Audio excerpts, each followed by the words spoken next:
Welcome to this explainer on the modern pharmacologic management of obesity. If you're a clinician, whether you're a doctor, nurse, clinical officer, or pharmacist, you know firsthand that our toolkit for treating obesity has completely transformed over the last few years, right? Today, we're taking a highly practical approach. We're going to skip the basic physiology and focus entirely on exactly what you need in the clinic: patient selection, prescribing, and actually managing these anti-obesity medications in the real world. So let's jump right in. Here's our clinical roadmap for today. We'll zip through redefining the disease, patient selection, our primary GLP-1 arsenal, alternative therapies, and finally wrap up with practical safety and long-term maintenance strategies. All right, Section 1, redefining obesity management. Let's talk about the massive paradigm shift happening in our exam rooms. For decades, weight management was treated like a short-term project, a temporary fix with a clear finish line. But think about your next patient. Let's call him Marcus. He's 45, has a BMI of 32, and has been fighting his weight for a decade. How do we treat his obesity like the chronic, relapsing disease it actually is? Well, it takes a total mindset shift. And this brings us to a really foundational concept. As the January 2026 American Diabetes Association Standards of Care put it perfectly, we absolutely have to pair behavioral lifestyle changes with long-term pharmacotherapy. It is not an either-or situation anymore. Yes, compassionate counseling on diet and physical activity is still absolutely crucial, but the current standard recognizes that for the vast majority of our patients, like Marcus, achieving and maintaining clinically meaningful weight loss literally requires sustained long-term medication. Moving to Section 2, patient selection and goals. When Marcus is sitting right there across from you, how do you actually verify he's a good candidate for these drugs? Generally speaking, we start thinking about meds when a patient hasn't hit a 5% weight loss goal after 3 to 6 months of really solid lifestyle interventions alone. The hard rules: a BMI of 30 or higher, which fits Marcus perfectly, or a BMI between 27 and 29.9 with at least one weight-related comorbidity like hypertension or sleep apnea. Central adiposity plus a comorbidity counts too. And just a quick clinical pearl: keep a lower threshold for initiating pharmacotherapy for your Asian patients because BMI alone often underestimates their risk for obesity-related complications. But here is the major fork in the road. Once you know they're a candidate, how do you pick the drug? Your choice pivots immediately based on one crucial clinical factor: the presence of established atherosclerotic cardiovascular disease. This one detail completely dictates which of our heavy hitters we reach for first. Which brings us to Section 3. Let's open up our primary toolkit, the GLP-1 and dual GIP/GLP-1 receptor agonists. Check out this number, 22.5%. For patients without established cardiovascular disease, like our guy Marcus, Tirzepatide, a dual GIP and GLP-1 receptor agonist, is the preferred first-line choice. Why? Because it delivers a staggering 22.5% mean body weight loss at its highest maintenance doses. In head-to-head data, it absolutely beats Semaglutide for pure weight reduction. So if the primary goal is maximizing that weight loss, especially if you're aiming for a 15% or greater reduction, Tirzepatide is basically unmatched right now.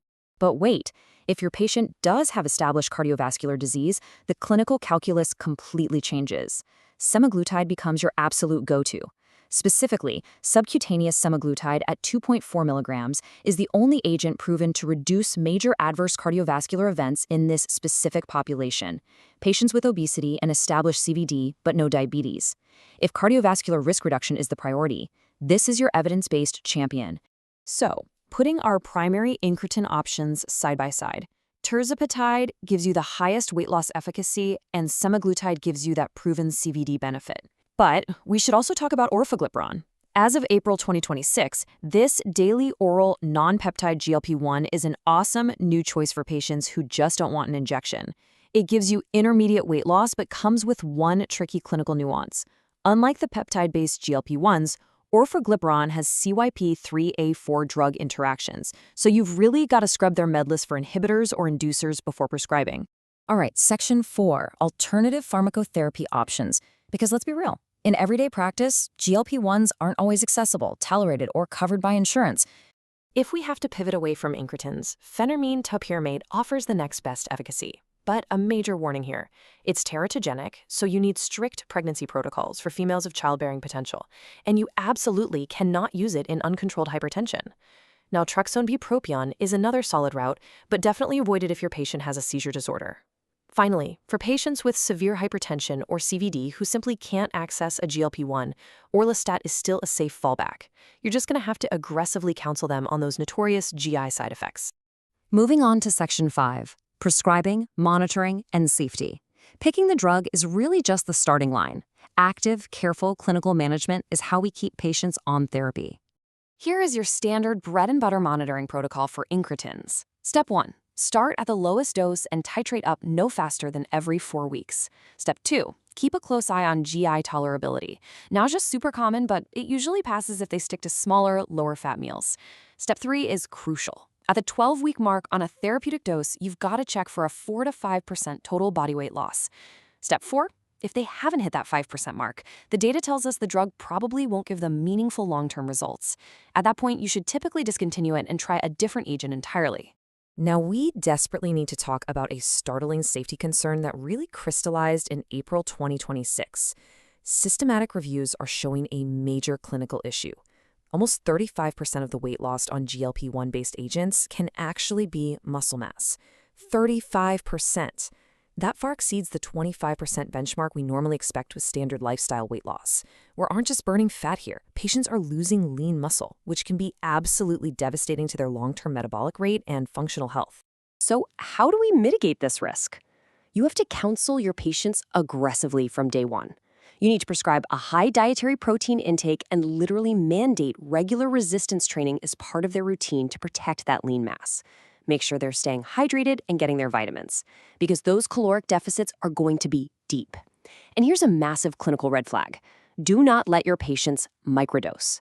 Using smaller than prescribed doses to try and avoid side effects or muscle loss is totally unstudied, leads to wild, unpredictable responses, and invites serious dosing errors. Just don't do it. Okay, final segment, Section 6, long-term maintenance strategy. What actually happens when a patient successfully hits their goal weight? Let's bust a huge myth right now. A year down the line, Marcus is going to come into your clinic totally frustrated that his weight loss has stalled. You need to explain that a weight plateau does not mean the drug failed or stopped working. It simply means his body has hit a new steady state. The mechanisms driving energy expenditure and appetite have balanced out.